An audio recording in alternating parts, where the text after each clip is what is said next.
I thought I would continue a series on, like, why I'm a misandrist or why I'm a misandry.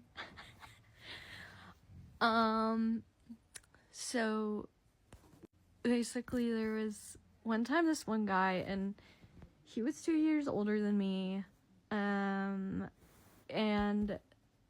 not that being young was an excuse to miss red flags, but I didn't know what to look for, so everything that was a red flag that he was doing went over my head. Eventually, it only lasted like a couple weeks, so nothing happened, but it was an insane experience. The first red flag was that the first 2 times we tried to hang out, he like canceled at the last minute, and then when we actually did hang out, he was like, oh, I did that because I wanted to know if you were really serious about hanging out.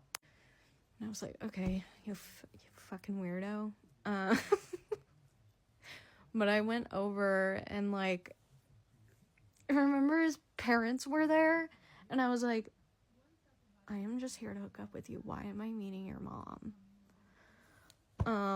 But I did, and then I left, and then he started, he like asked me to come over again, and then he was like, oh, I actually really like you, and like I want to spend more time with you. And so then he like started taking me out on dates, but then it got bad because I realized he was being manipulative, because he started calling me his girlfriend, and I said, wait, when did I agree to be your girlfriend?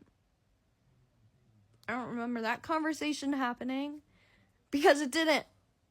And so I was like, please do not call me your girlfriend. I'm not comfortable with that. Because, mind you, I've known this man like 3 weeks.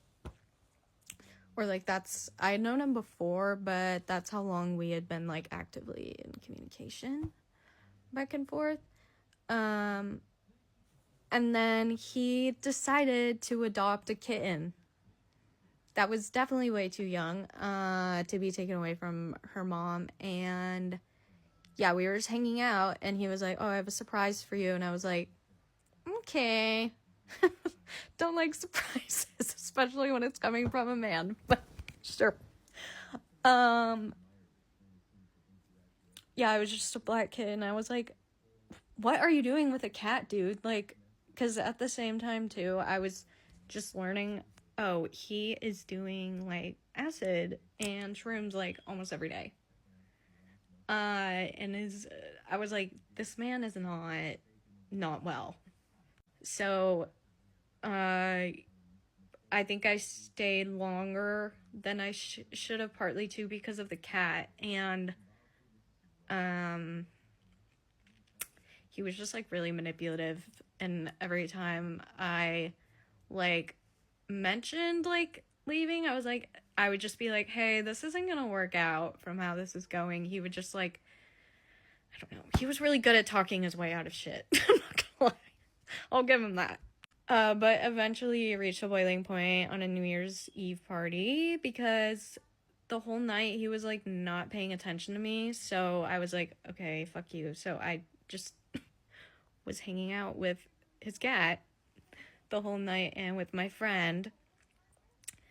And then I found out at the party that he would not stop talking about his money and his family money, and I was like, bruh, no one cares. Like, everyone is clearly not interested in what you're saying. And I told him, I was like, your friends are only friends with you because you buy them shit, and because you're the only one in your friend group with money. You got really mad at me for saying that, but it ended up being true. And then I found out that day too, that night, like, we went back to his place to sleep over, and then I found out in the morning, like, I got up early and I dipped, because but then I found out he went back to his friend's house where the party was and told everyone that I R-worded him.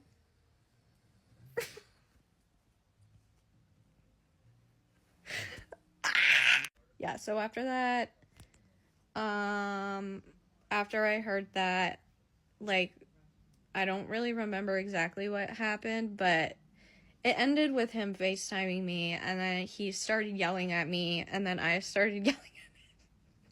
So I was like, you are not about to yell on me on my cellular device. No.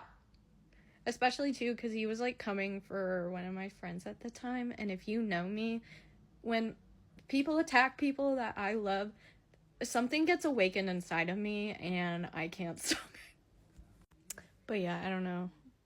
If one of my friends is watching this, you remember that FaceTime call, because I had 2 friends in the room while that FaceTime call was happening. And one of them actually recorded it. I wish I still had the video, but I think I deleted it of me yelling at him.